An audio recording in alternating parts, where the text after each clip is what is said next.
الحمد لله نحمده ونستعينه ونستغفره ونؤمن به ونتوكل عليه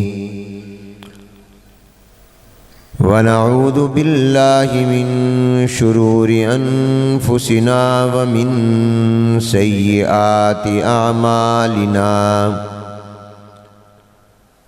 من يهده الله فلا مضل له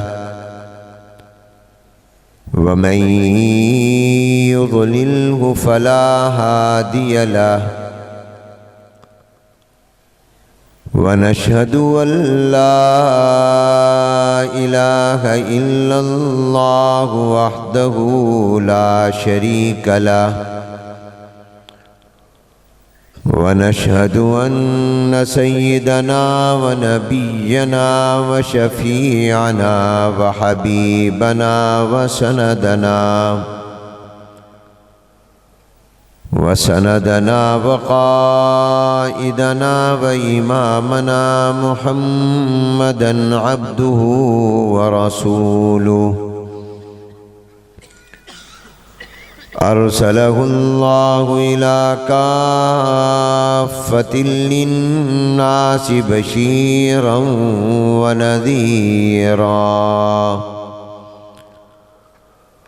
وداعيا إلى الله بإذنه وسراجا منيرا صلى الله تعالى على خير خلقه محمد وآله وأصحابه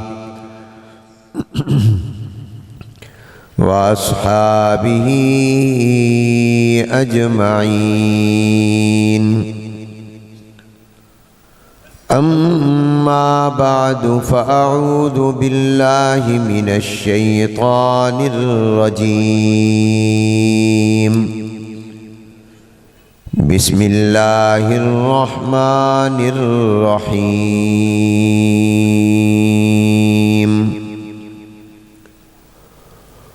قل إن كنتم تحبون الله فاتبعوني يحببكم الله ويغفر لكم ذنوبكم والله غفور رحيم صدق الله العظيم وصدق رسوله النبي الكريم ونحن على ذلك لمن الشاهدين والشاكرين والحمد لله رب العالمين اللهم صل على محمد وعلى آل محمد كما صليت على إبراهيم وعلى آل إبراهيم إنك حميد مجيد اللهم بارك على محمد وعلى آل محمد كما باركت على إبراهيم وعلى آل إبراهيم إنك حميد مجيد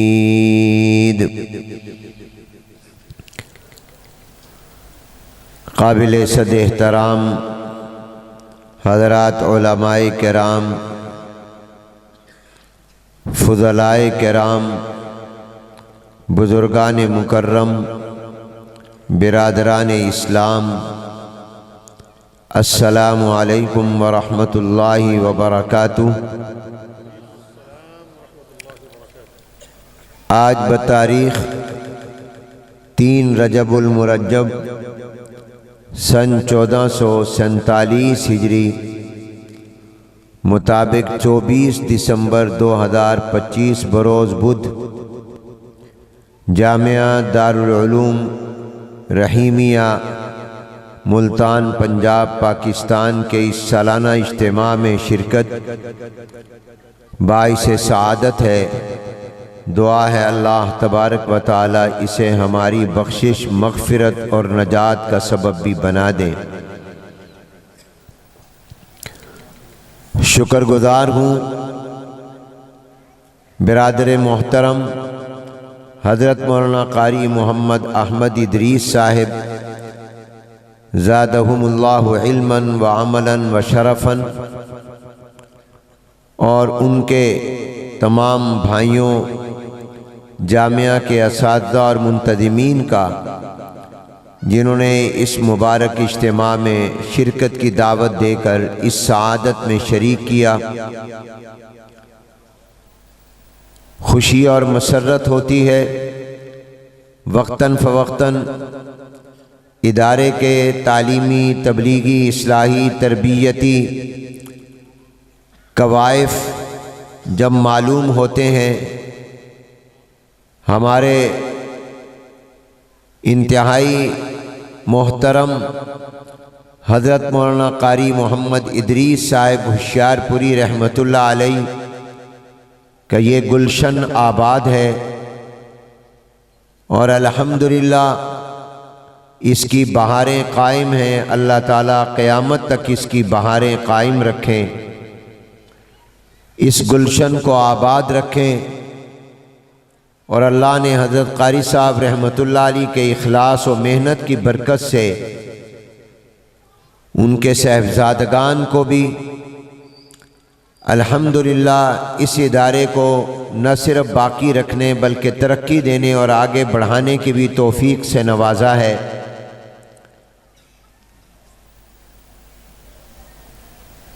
یہ اجتماع اس لیے ہوتے ہیں تاکہ ہم اللہ تعالیٰ کے دین کو سنیں، سمجھیں اور پھر اس پر عمل کریں۔ مختلف حضرات کو مدارس والے بلاتے ہیں، اور اپنے ان سالانہ پروگراموں میں جہاں اپنی پورے سال کی کارکردگی حافظوں، قاریوں، عالموں کی شکل میں آپ کے سامنے پیش کرتے ہیں،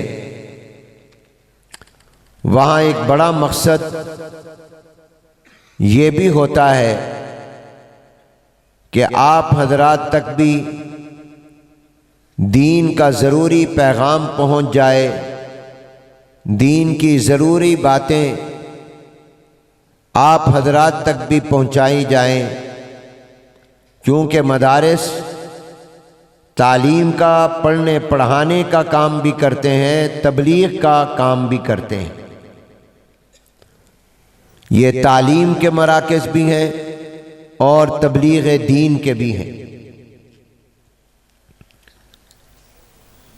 میں اس مختصر وقت میں 4 باتیں آپ کی خدمت میں عرض کروں گا، اس دعا کے ساتھ کہ اللہ تعالیٰ صحیح بیان کرنے کی اور پھر مجھے اور آپ کو اس پر عمل کرنے کی اللہ تعالیٰ توفیق عطا فرما دے۔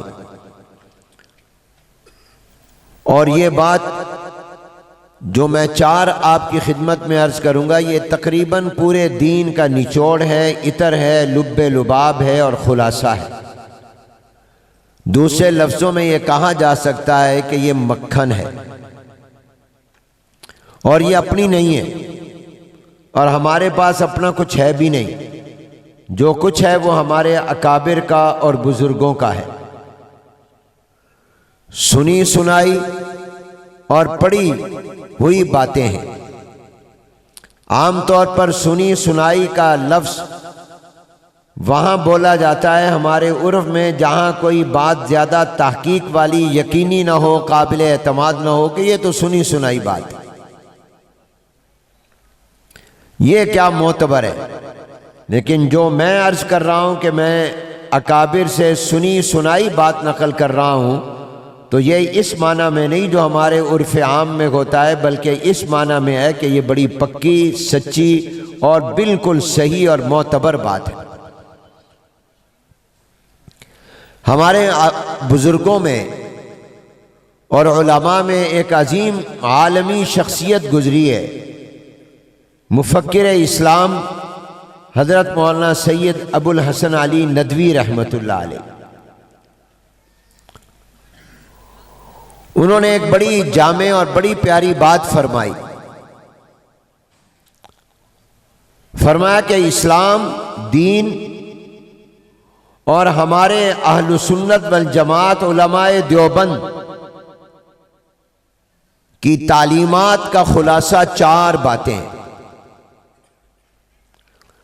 نمبر 1، عقیدہ صحیح ہو، اعتقاد مضبوط ہو، اعتقاد کی پختگی ہو، کیونکہ بنیاد عقیدہ ہے۔ مثال سے یوں بیان کیا جاتا ہے کہ مکان، مسجدیں، مدرسے، عمارتیں، کوئی بھی عمارت ہو، اس کی دیواریں اور اس کی چھت اصل میں بنیاد پر کھڑی ہوتی۔ اگر بنیاد مضبوط ہے تو وہ عمارت مضبوط، اور اگر بنیاد کمزور ہے تو وہ عمارت بھی کمزور۔ جتنی بنیاد مضبوط ہوگی اتنا وہ عمارت دیر تک کھڑی رہے۔ بنیاد نظر نہیں آیا کرتی، مگر ساری عمارت ہوتی اسی بنیاد پر ہے۔ آپ گھر بناتے ہیں، فیکٹری بناتے ہیں، کارخانہ بناتے ہیں، کوئی بھی عمارت بناتے ہیں، زمین کھود کر اس کی بنیاد بناتے ہیں، اور بنیاد کو بڑا مضبوط بناتے ہیں، اور پھر اس کے اوپر آپ کتنی منزلیں بھی بنا لیں، اگر 20 منزلیں بھی، بہت اونچی اونچی عمارتیں بھی بنا لیں، اگر ان کی بنیاد مضبوط ہوگی وہ ہواؤں آندھیوں سے بھی گریں گی نہیں، وہ اپنی جگہ کھڑی رہیں گی۔ بنیاد کمزور ہوگی تو گر جائیں گی۔ جس طرح بنیاد عمارت کے لیے مضبوط ہونی چاہیے، اسی طرح مسلمان اور انسان کے پورے دین کی تمام اس کی عبادتوں کی بنیاد اصل اس کا عقیدہ ہے۔ اگر آپ کا اور ہمارا عقیدہ کمزور ہے تو اسلام کی ساری عمارت گر جائے گی، کوئی اعتبار نہیں۔ اور اگر عقیدہ مضبوط ہو، ایمان مضبوط ہو، یقین مضبوط ہو، اور عقیدہ صحیح بھی ہو، مضبوط بھی ہو، تو پھر جتنا بڑا بھی گناہ گار ہوگا معافی ہو جائے گی، جنت میں چلا جائے گا، کامیاب ایک نہ ایک وقت میں ہو جائے گا انشاءاللہ۔ مزید وضاحت اور مثال یہ ہے کہ مکے کے کافر، مکے کے مشرک حج بھی کرتے تھے، خانہ کعبہ اور بیت اللہ کا طواف بھی کرتے تھے، حاجیوں کی خدمت بھی کرتے تھے، حاجیوں کو پانی پلاتے تھے، مہمان نوازی کرتے تھے۔ مکۃ المکرمہ میں جو دور دراز سے حج کرنے کے لیے آتے تھے، مکے کے مشرک اور مکے کے کافر ان کی خدمت کرتے، مہمان نوازی کرتے، اور خود بھی بیت اللہ کا طواف بھی کرتے، حج بھی کرتے، خانہ کعبہ کی صفائی بھی کرتے۔ لیکن عقیدہ خراب تھا۔ عقیدہ یہ تھا کہ خدا ایک نہیں ہے بلکہ کئی ہیں۔ خود بت بناتے تھے پتھروں کے اور پھر ان کی پوجا کرتے تھے۔ نفع نقصان کا مالک، حاجت روا، مشکل کشا مانتے۔ خود بیت اللہ میں بت رکھے ہوئے تھے، خانہ کعبہ میں بت رکھے ہوئے تھے، تو ان کی عبادتیں، ان کے طواف، ان کے حج، حاجیوں کی خدمت ان کے کوئی کام نہیں آئے گا۔ یہ سب مشرک اور کافر جہنم میں جائیں گے۔ کیوں؟ اس لیے کہ عقیدہ خراب تھا، عقیدہ ٹھیک نہیں۔ امیر شریعت سید عطا اللہ شاہ بخاری رحمۃ اللہ علیہ فرماتے ہیں کہ اگر عقیدہ خراب ہو، اللہ تعالیٰ کو ایک نہ مانتا ہو، اللہ کی ذات یا صفات میں کسی کو شریک ٹھہراتا ہو، کسی پیر کو سجدے کرتا ہو، کسی پیر کے نام پر نظر و نیاز دیتا ہو، قبروں پر سجدے کرتا ہو، اللہ کے علاوہ کسی کو حاجت روا، مشکل کشا، نفع نقصان کا مالک سمجھتا ہو، وہ اگر مکے میں بیت اللہ کا طواف کرتے ہوئے بھی مرے گا تو جنت نہیں جہنم میں جائے گا۔ مکے میں مرا ہے تب بھی جہنم میں جائے گا۔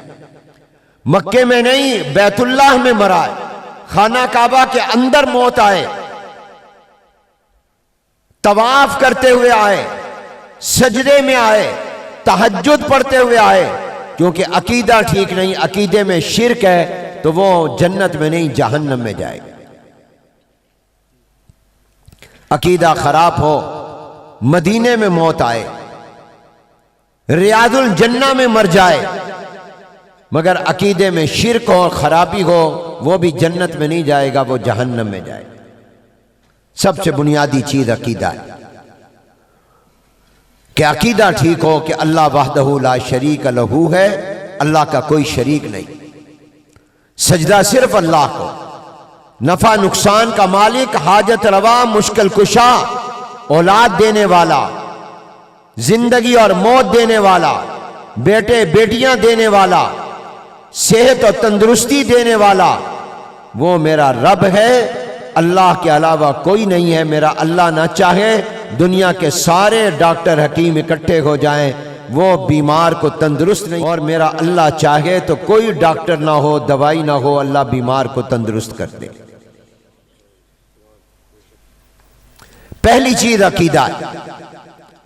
یہ درخت کے جڑ کی طرح ہے، اگر جڑ مضبوط ہے درخت بڑا بھی ہوگا، وہ تازہ بھی رہے گا، پھل بھی لگے گا، پتے بھی لگیں گے، ٹہنیاں بھی ہوں گی، شاخیں بھی ہوں گی، اور اگر جس درخت کی جڑ سوکھ جائے، خشک ہو جائے، وہ درخت مر جاتا ہے، نہ اس کو پھل لگتا ہے نہ اس کو پتے لگتے ہیں۔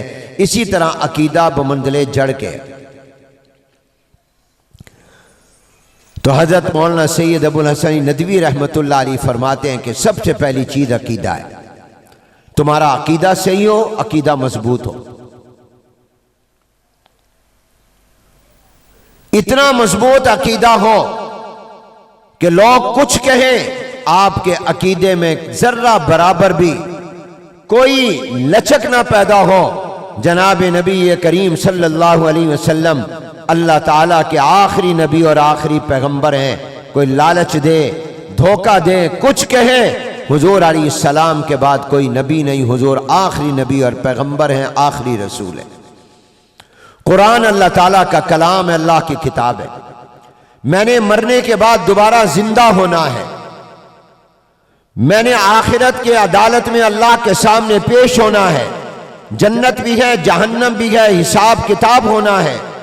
جو ہوتا ہے میرے رب کی طرف سے ہوتا ہے، اللہ کی طرف سے ہوتا ہے، فرشتے اللہ کی مخلوق ہیں، اور میں تمام نبیوں پیغمبروں کو سچ مانتا ہوں۔ جس نبی پر بھی اللہ نے جو کتاب صحیفہ اتارا میں سچ مانتا ہوں۔ اللہ کی توحید پر یقین، تمام نبیوں کی نبوت پر یقین، حضور علیہ السلام کی ختم نبوت پر ایمان، قرآن کے اللہ کا کلام کتاب ہونے پر یقین، آسمانی کتابوں پر یقین، آخرت کے دن پر یقین، مرنے کے بعد دوبارہ زندہ ہونے پر یقین، عذاب قبر پر یقین کہ قبر میں عذاب اور ثواب دونوں ہوں گے، نیک کو اللہ ثواب دیں گے، گناہگار کو عذاب ہوگا۔ ان تمام باتوں پر پکا یقین رکھنا، یہ ہے عقیدے کی مضبوطی۔ تو پہلی چیز یہ ہے کہ عقیدہ ہمارے عقیدے بہت کمزور ہیں۔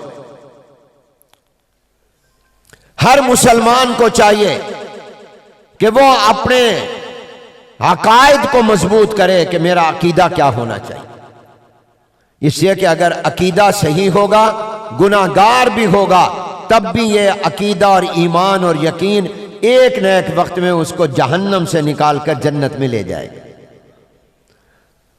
اگر ایمان رائی کے گندم کے دانے کے برابر بھی ہوا، اور اتنا ایمان بھی ہوا کہ فرشتوں کو بھی پتہ نہیں کہ اس کے دل میں ایمان ہے، صرف اللہ کو پتہ ہے، اتنا ایمان بھی ہوا کہ فرشتوں کو بھی پتہ نہیں ہے، اللہ کو پتہ ہے، اتنا ایمان بھی آپ کو جنت میں لے جائے گا۔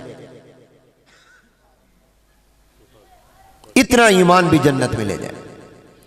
تو میرے وہ عزیز طلبہ اور فضلہ جو عالم بن کر جا رہے ہیں، وہ جب میدان میں جائیں تو تبلیغ اور دعوت کے میدان میں، اور جب اب مدرسے کے ماحول سے نکلیں گے ملک اور بیرون ملک میں، سب سے زیادہ محنت کریں وہ لوگوں کے عقیدے کی درستگی پر، ان کے اعتقاد کی مضبوطی پر، ان کے یقین کے اور عقیدے کے بنانے پر، کیونکہ بنیاد عقیدہ ہے۔ نماز، روزہ، زکوٰۃ، حج، یہ ساری عمارت کی طرح ہے، یہ عقیدے کی بنیاد پر کھڑی ہوتی ہے۔ وہی نماز معتبر ہے جس نمازی کا عقیدہ صحیح ہو، اسی روزے دار کا روزہ قابل قبول ہوگا جس روزے دار کا عقیدہ صحیح ہوگا، اسی زکوٰۃ دینے والے کی زکوٰۃ اللہ کے ہاں قبول ہوگی جس زکوٰۃ دینے والے کا عقیدہ ٹھیک ہوگا، اسی حاجی کا حج قبول ہوگا جس کا عقیدہ ٹھیک ہوگا۔ عقیدہ یہ ہو کہ پیر اولاد دیتا ہے، پیر میرا حاجت روا مشکل کشا ہے، یہ میرے نفع نقصان کا مالک ہے، تو نماز، روزہ، زکوٰۃ، حج ضائع گئے، بیکار ہو گئے۔ تو پہلی چیز عقیدہ ہے۔ قرآن پڑھ لو، پورے قرآن میں سب سے زیادہ زور عقیدے پر دیا گیا ہے۔ معلوم کرو کہ عقیدے کیا کیا ہیں۔ میں نے بتا دیا، توحید کا عقیدہ، رسالت کا عقیدہ، آخرت کا عقیدہ، قیامت کا عقیدہ، حساب و کتاب کا عقیدہ، مرنے کے بعد دوبارہ زندہ ہونے کا عقیدہ اور یقین، اور جنت اور جہنم پر یقین، آخرت کے حساب کتاب پر یقین، اور قرآن کے سچی کتاب اللہ کا کلام ہونے پر یقین، تمام نبیوں کے سچا ہونے کا یقین، حضور علیہ السلام کے آخری نبی اور پیغمبر ہونے کا یقین۔ پہلی چیز یہ ہے۔ دوسری چیز کیا ہے؟ حضرت مولانا سید ابو الحسن ندوی رحمۃ اللہ علیہ فرماتے، میں انہی کی بات کی تشریح کر رہا ہوں، فرمایا دوسری چیز جو ہر مسلمان کی کامیابی کے لیے ضروری ہے وہ ہے تمسک بالسنہ، حضور علیہ السلام کی سنت پر مضبوطی سے جم جانا اور حضور کی سنتوں پر عمل کرنا، یہ ہے دوسری چیز۔ میرے شیخ اور مربی شیخ العربی والعجم، شیخ الاسلام حضرت مولانا مفتی محمد تقی عثمانی صاحب دامت برکاتہم العالیہ فرماتے ہیں کہ بعض لوگ یہ سوچتے ہیں اور ان کے دل میں شیطان یہ خیال اور وسوسہ ڈال دیتا ہے کہ سنت تو سنت ہی ہے، اگر سنت نہ پڑھی، سنت پر عمل نہ کیا تو کیا ہو جائے گا، کیا فرق پڑتا ہے؟ اگر نماز سے پہلے، نماز کے بعد کی سنتیں پڑھ لی ٹھیک ہے، نہ پڑھی ٹھیک ہے، کیا ہوا؟ فرض پڑھ لو۔ سنت دائیں ہاتھ سے کھانا کھانا ہے، بیٹھ کر کھانا ہے، بسم اللہ پڑھ کر کھانا ہے۔ بائیں ہاتھ سے کھا لیا تو کیا فرق پڑتا ہے؟ دائیں سے کھا لو، بائیں سے کھا لو، کھڑے ہو کر کھا لو، بیٹھ کر کھا لو، کیا فرق پڑتا ہے؟ یہ تو نہیں ہے کہ کھڑے ہو کر کھاؤ تو کم کھایا جائے گا، بیٹھ کر کھاؤ تو زیادہ کھایا جائے گا، دائیں ہاتھ سے کھاؤ تو زیادہ کھایا جائے گا، بائیں سے کھاؤ تو کم کھایا جائے گا۔ بعض لوگ نعوذ باللہ یہ کہتے ہیں، دل میں آ جاتا ہے، کیا فرق پڑتا ہے؟ دائیں سے کھا لو، بائیں سے کھا لو، کھڑے ہو کر کھا لو، بیٹھ کر کھا لو، بسم اللہ پڑھ کر کھا لو، بغیر بسم اللہ کے کھا لو۔ کتنے لوگ ہیں بغیر بسم اللہ کے کھانا کھاتے ہیں؟ کیا فرق پڑا؟ موٹے ہیں، تازہ ہیں، صحت مند ہیں، ہضم ہو رہا ہے کھانا، کیا فرق پڑا؟ تو حضرت فرماتے ہیں کہ کبھی اس شیطانی وسوسے کو اپنے دل و دماغ میں جگہ نہ دینا، بہت بڑا فرق پڑتا ہے۔ زمین اور آسمان کے درمیان فرق کم ہے، سنت پر عمل نہ کرنے اور نہ کرنے کا فرق زمین و آسمان کے فرق سے بھی زیادہ ہے، بہت بڑا فرق ہے۔ آج ہمارے دلوں میں سنت کی عظمت ختم ہو گئی، ہم سنت کو معمولی سمجھتے ہیں اور بدعت کو ہم زیادہ اہمیت دیتے ہیں۔ کتنے لوگ ہیں، کوئی فوت ہو جائے وہ تیسرے دن میں کل خوانی کرنا، لوگوں کو بلا کر دعوت دینا، یہ جو بدعت ہے کھانا کھلانا، اس کو کتنی اہمیت دیتے ہیں، اس کے مقابلے میں سنت کا درجہ کیا حیثیت ہے ان کے دلوں میں۔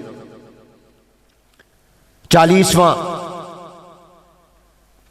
چہلم عرس، یہ آج بدعات کو لوگوں نے اہمیت اتنی دے دی کہ فرض اور واجب چھوڑ دیتے ہیں، ان بدعتوں کو اب پر عمل کرتے ہیں، جبکہ بدعت تو گناہ ہے اور سنت تو اتنی اعلیٰ چیز ہے، اتنی عمدہ چیز ہے، اور سنت پر عمل کرنے اور نہ کرنے، ان دونوں میں زمین و آسمان سے زیادہ فرق ہے۔ اور وہ فرق یہ بتاتے ہیں ہمارے حضرت، فرماتے ہیں کہ سنت پر عمل کرنے کا سب سے بڑا فائدہ اور فرق یہ ہے کہ جب تم حضور علیہ السلام کی سنت پر عمل کرو گے تو قرآن میں اللہ نے فرمایا ہے کہ تم میرے نبی کے طریقے اور عادت پر اور سنت پر عمل کرو، میں تمہیں اپنا محبوب بنا لوں گا۔ سبحان اللہ کو جن کو سمجھ آیا، اے اللہ جو جو سبحان اللہ کہ ان کو مدینہ دکھا دے، جو جو سبحان اللہ کہ ان کو مکہ دکھا دے۔ بس بھائی نعرہ رہنے دو۔ سنت پر عمل کرنے کا کتنا بڑا فائدہ ہے کہ آپ نے بسم اللہ الرحمن الرحیم پڑھ کر، ہاتھوں کو دھو کر، دائیں ہاتھ سے بیٹھ کر کھانا کھایا، تو آپ اس کھانے سے پہلے اللہ کے محبوب اگر نہیں تھے، اس طریقے نے آپ کو اللہ کا محبوب بنا دیا۔ کتنا فرق پڑا۔ اگر آپ اس کے بغیر کھانا کھا رہے ہیں، آپ محبوب خدا نہیں بن رہے، اور آپ اس طریقے پر حضور علیہ السلام کی سنت کے مطابق کھانا کھاتے ہیں، آپ محبوب خدا بن گئے۔ کتنا فرق پڑا، معمولی فرق ہے۔ اللہ کا محبوب بننا اور اللہ کا محبوب نہ ہونا کتنا فرق ہے اس میں۔ کون ہے جو نہیں چاہتا کہ میں اللہ کا محبوب بن جاؤں؟ آپ میں سے جو جو اللہ کا محبوب بننا چاہتا ہے وہ ہاتھ کھڑا کرے، اللہ سب کو بنا دے۔ قرآن میں اللہ کہتے ہیں بسم اللہ الرحمن الرحیم قل ان کنتم تحبون اللہ فاتبعونی یحببکم اللہ۔ اللہ فرماتے ہیں اگر تم اللہ اور رسول کی محبت کا دعویٰ کرتے ہو تو میرے محمد صلی اللہ علیہ وسلم کی پیروی کرو، ان کے طریقے پر چلو اور ان کی سنتوں کو اپناؤ، ان کی پیروی کرو، میں انعام تمہیں یہ دوں گا کہ تم نے میرے محبوب کے طریقے پر عمل کیا، میں تمہیں اپنا محبوب بنا لوں گا، میں تمہیں اپنا محبوب بنا لوں گا۔ کتنا فرق پڑا۔ آپ مسجد میں آئے، آپ سوچتے ہیں، دل میں آتا ہے اگر مسجد میں میں نے سنت کے مطابق نہیں آیا، دایاں پاؤں، سنت یہ ہے کہ دایاں پاؤں پہلے رکھو بایاں بعد میں، اور دعا پڑھو اللہم افتح لی ابواب رحمتک۔ جب مسجد سے نکلو تو بایاں پاؤں پہلے نکالو، دایاں بعد میں، اور دعا پڑھو اللہم انی اسألک من فضلک۔ یہ سرکار دو عالم صلی اللہ علیہ وسلم کا طریقہ ہے مسجد میں آنے اور جانے کا۔ حضور علیہ السلام کی مبارک عادت یہ تھی۔ آپ کے دل میں، میرے دل میں آپ کے آئے کہ جی پھر کیا ہوا، دایاں پاؤں پہلے مسجد میں رکھ لو یا بایاں، مسجد میں ہی تو گئے ہیں، نکلتے وقت میں خواہ پہلے دایاں نکال لو خواہ بایاں نکال لو، کیا فرق پڑتا ہے؟ یہ کون سی ایسی بات ہے؟ نہیں، بہت فرق پڑتا ہے۔ اتنا فرق پڑتا ہے کہ اگر آپ حضور کے طریقے پر جائیں گے مسجد میں اور حضور کے طریقے پر نکلیں گے، یہ معمولی نیکی بھی اللہ کا محبوب آپ کو بنا دے گی۔ اللہ کے محبوب بن گئے، کتنا بڑا فرق پڑا۔ آپ اس طریقے پر نہیں گئے تو محبوب خدا نہ بنے، اس طریقے پر گئے تو محبوب الہی بن گئے۔ آپ بیت الخلاء میں گئے، بایاں پاؤں پہلے دایاں بعد میں داخل کیا، گئے ہیں قضاء حاجت کے لیے، اور نکلے تو آپ نے دایاں پاؤں پہلے نکالا بیت الخلاء سے، بایاں بعد میں نکالا، اور جانے سے پہلے دعا پڑھی اللہم انی اعوذ بک من الخبث والخبائث، اللہم انی اعوذ بک من الخبث والخبائث، اور جب نکلے تو دعا پڑھی غفرانک۔ آپ کا بیت الخلاء میں جانا اور باہر نکلنا بھی عبادت بن جائے گا، ثواب بن جائے گا۔ اس عمل نے آپ کو اللہ کا محبوب بنا دیا۔ آپ اس وقت میں یہ استحضار کریں کہ اس نیکی نے مجھے اس وقت میں اللہ کا محبوب بنا دیا، اللہ مجھ سے محبت کر رہا ہے۔ یہ معمولی بات ہے۔ تو سنت پر عمل کرو، اللہ ہمیں سنتوں پر عمل کی توفیق دے، بدعات سے بچائے۔ بدعت اللہ نبی سے دور کر دیتی ہے، سنت اللہ اور محبوب حضور علیہ السلام کا محبوب بنا دیتی ہے۔ فرق پڑا کہ نہیں پڑا؟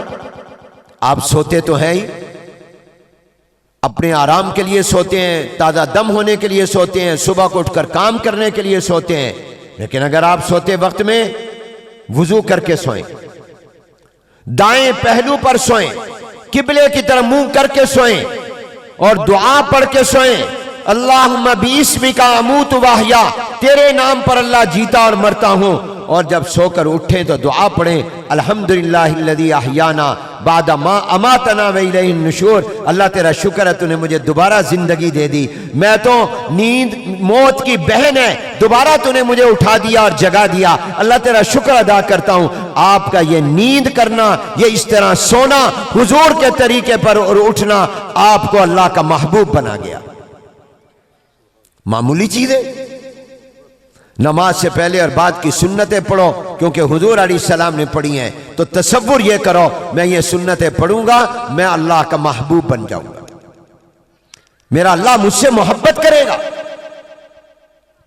اور دوسرا فائدے تو بہت ہیں، دو جو اس آیت میں ہیں، بسم اللہ الرحمن الرحیم، قل ان کنتم تحبون اللہ فاتبعونی یحببکم اللہ ویغفر لکم ذنوبکم۔ پہلا فائدہ تو یہ ہے کہ محبوب خدا بن گئے، دوسرا فائدہ سنت پر عمل کا یہ ہوا کہ اللہ فرماتے ہیں میں تمہارے گناہ سارے معاف کر دوں گا۔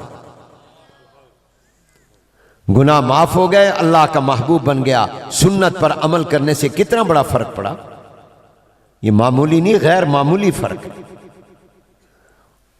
اس لیے میں اپنے فضلاء سے خاص طور پر کہتا ہوں کہ خود بھی سنت پر عمل کرنا اور جہاں جا رہے ہو لوگوں کو بھی سنت پر عمل کروانا۔ عمل کرنے کا ثواب الگ، عمل کرانے کا ثواب الگ۔ پہلی چیز عقیدہ ٹھیک ہو، عقیدہ کمزور نہ ہو، اسلام کی حقانیت کا یقین ہو۔ عقیدے میں یہ بات بھی شامل ہے کہ اسلام کی تمام باتیں، اسلام کے تمام احکام کو دل سے سچا مانتا ہو۔ اسلام نے کہا ہے سود حرام ہے، سود کو حرام سمجھے، یہ نہ کہے کہ اس کے بغیر تو کاروبار نہیں ہو سکتا۔ پورا یقین اور اپنا اعتقاد ٹھیک رکھے کہ یہ حرام ہے، شراب حرام ہے۔ جس کو اللہ نے حلال کہا وہ حلال مانے، جس کو حرام کہا حرام مانے، عقیدہ مضبوط ہو۔ یہ نہ کہے نعوذ باللہ یہ نماز شماز کیا ہے، اسلام سے نکل جائے گی۔ نماز نہ پڑھنا یہ گناہ ہے کہ توہین کرنا یہ کفر ہے۔ نماز کو نعوذ باللہ معمولی سمجھنا اور نماز کو ہلکا سمجھنا یہ تو کفر تک پہنچا دے گا، اور اگر نماز کو مانتا ہے پڑھتا نہیں ہے یہ گناہگار ہے، بخشش ہو جائے گی۔ پڑھنا شروع کر دے، تمام احکام پر یقین اور اعتقاد مضبوط ہو۔ آج کل لوگ کہتے ہیں یہ پردہ کیا ہے، ہم نہیں مانتے پردہ، دل کا پردہ ہونا چاہیے۔ اللہ کا نبی اپنی بیٹیوں کو اللہ کے حکم پر کہہ رہا ہے پردہ کرو۔ اللہ تعالیٰ حضور علیہ السلام کی بیویوں اور بیٹیوں کو فرما رہے ہیں پردہ کرو، اور وہ بیویاں جو امت کی ماں ہیں ان کو بھی پردے کا حکم دیا جا رہا ہے۔ اور آج کا مسلمان اپنی بیوی بیٹی ماں بہن کو پردہ نہیں کراتا، نعوذ باللہ پردے کو فضول سمجھتا ہے۔ تو کبھی بھی آپ کا عقیدہ خراب نہیں ہونا چاہیے، عقیدہ مضبوط ہو، تمسک بالسنہ، سنت پر عمل کرو، سنت پر مضبوطی سے قائم رہو، بدعات سے بچو۔ دو باتیں ہو گئیں، عقیدہ مضبوط، صحیح، سنت پر عمل۔ تیسری بات حضرت نے فرمایا اعتماد علی السلف، اپنے بزرگوں پر اپنے بڑوں پر ہمیشہ اعتماد رکھنا اور اپنے بزرگوں کے باتوں کو مان کر چلنا، خود بڑا نہ بننا، سلف صالحین کا اتباع کرنا، اپنے اکابر اور اپنے علماء کی بات کو سننا اور ماننا، اپنے بڑوں کو بڑا ماننا، اپنے اکابر سے دائیں بائیں نہ ہونا۔ جب تک اپنے بڑوں اور اکابر کے پیچھے چلتے رہو گے کامیاب رہو گے۔ گمراہی کی پہلی سیڑھی یہ ہوتی ہے کہ اپنے بزرگوں اور اسلاف پر انسان کا اعتماد ختم ہو جائے۔ تو اعتماد علی السلف، اپنے اکابر پر اعتماد، اپنے بزرگوں پر اعتماد، اپنے بڑوں پر اعتماد، اور ان کا اندھا مقلد بن جائے کہ جو ہمارے بزرگوں اور اکابر نے کہا ہے وہ بالکل صحیح کہا ہے، نیا راستہ اختیار نہ کرے۔ اور چوتھی بات فرمائی حضرت نے، توکل علی اللہ، اللہ پر بھروسہ کرنا، لوگوں پر نظر نہ رکھنا، لوگوں کے مال پر بھی نظر نہ رکھنا، اپنے اللہ پر بھروسہ کرنا، اللہ پر تمہارا اعتماد اور یقین، اور اللہ پر جو مانگنا ہے اللہ سے مانگنا۔ حضور علیہ السلام نے تو فرمایا جوتی کا تسمہ بھی ٹوٹ جائے تو اللہ سے مانگو۔ اللہ پر بھروسہ اور توکل ہو۔ ہم مولوی جو ہیں نا اس میں کمزور ہیں، میں بھی بڑا کمزور ہوں۔ میں نے ایک مدرسہ بنانے کا ارادہ کیا تو مجھے ایک آدمی نے کہا کہ مولوی صاحب زمین تم لے لو، مدرسہ میں بنوا دوں۔ اس کا نام عبد الرحمن تھا، فوت ہو گیا۔ حاجی عبد الرحمن بڑے نیک آدمی تھے۔ تو مجھے کہا کہ حنیف زمین تو لے لے، مدرسہ میں بنوا دوں، اور بس تو زمین خرید لے اور اس کے بعد نقشہ مجھے بھیج دے، میں بنوا دوں۔ یہ میں باتیں جو آپ سے کہہ رہا ہوں سب سے پہلے اپنے آپ کو خطاب کر رہا ہوں، اپنی اصلاح کے لیے کہہ رہا ہوں۔ اللہ تعالیٰ ہمیں اس پر عمل کی توفیق دے۔ میں اپنے آپ کو پہلے خطاب کر رہا ہوں، آپ کو بعد میں۔ یہ نیت ہے کہ اللہ مجھے پہلے عمل کی توفیق دے۔ میں نے جگہ لے لی، نقشہ بنوایا، اس کو بھیج دیا۔ یہ اس لیے کہہ رہا ہوں کہ میرے بائیں طرف جو ہمارے ساتھی جا رہے ہیں، جو ہمارا مستقبل امید ہے، ان کے دل میں بھی آئے گا مدرسہ بناؤں جاتے ہی۔ تو جہاں مدرسے کی ضرورت ہو وہاں بنانا، جہاں پہلے سے مدرسہ موجود ہو وہاں نہ بنانا۔ مدرسہ اپنی ضرورت کے لیے نہ بنانا، دین کی ضرورت کے لیے بنانا۔ اگر علاقے میں دین کی ضرورت ہے تو بنانا، ورنہ کوئی اور کام کرنا، وہاں جا کے مدرسے کے مقابلے میں مدرسہ نہ بنانا۔ وہ پھر مقابلے میں لگے رہو گے، دین کا کام نہیں ہوگا۔ تو میں نے وہ جگہ لے لی، نقشہ بنوایا، ان کو میں نے بھیج دیا۔ اب میں ان کو فون کرتا ہوں، بار بار رابطہ کرتا ہوں، میں نے جگہ لے لی ہے، لاکھوں روپے کی لی ہے، اور لوگوں سے تعاون لے کر لی ہے، اب آپ اس پر عمارت بنا دیں، بلڈنگ بنا دیں۔ وہ مجھے کہتے رہے بنا دوں گا بنا دوں گا بنا دوں گا، سال میں نے انتظار کیا، نہیں، 1 روپیہ نہیں دیا، جبکہ کہا یہ تھا کہ پورا میں بنواؤں۔ تو میرے دل میں آیا کہ تو نے عبد الرحمن پر امید لگائی، رحمان پر کیوں نہیں امید لگائی؟ یہ تیری اصلاح ہوئی ہے، تجھے اللہ پر توکل کرنا چاہیے تھا۔ تو نے سوچا عبد الرحمن بنائے گا، عبد الرحمن نہیں، رحمان بنائے گا۔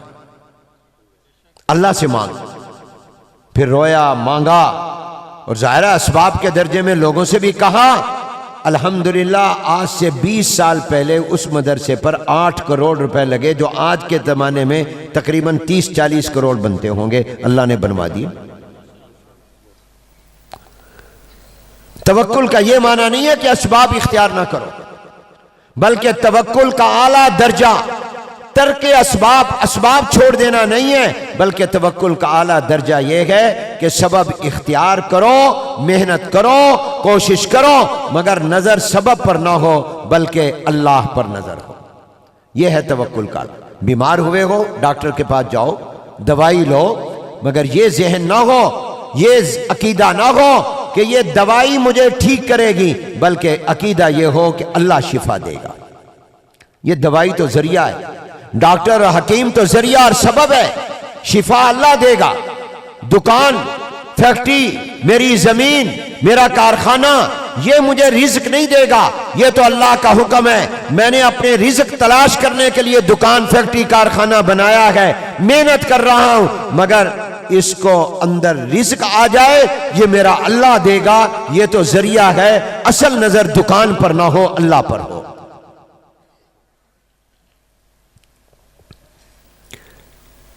پیسوں سے انسان دوائی خرید سکتا ہے، صحت نہیں خرید سکتا۔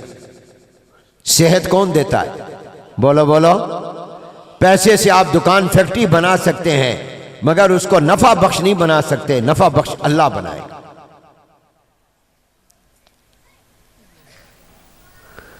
پیسے سے آپ بیج خرید کر زمین میں ڈال دیں گے، مگر اس بیج کو یہ آپ کا پیسہ درخت نہیں بنائے گا، اس کو درخت اور پھلدار میرا اللہ بنائے گا۔ ہر چیز میں اللہ پر نظر اور توجہ رہے۔ بس میں نے یہ 4 باتیں تھیں جو میں نے اپنے ایک بزرگ کی نقل کی اور اس کی تشریح کی ہے کہ عقیدہ ٹھیک ہو، سنت پر عمل ہو، بزرگوں اور بڑوں اور سلف پر، اپنے اکابر پر اعتماد ہو اور ان کی مان کر چلتا ہو، اور اللہ پر توکل ہو، اللہ پر نظر ہو، مخلوق پر نظر نہ ہو۔ وآخر دعوانا ان الحمد للہ رب العالمین۔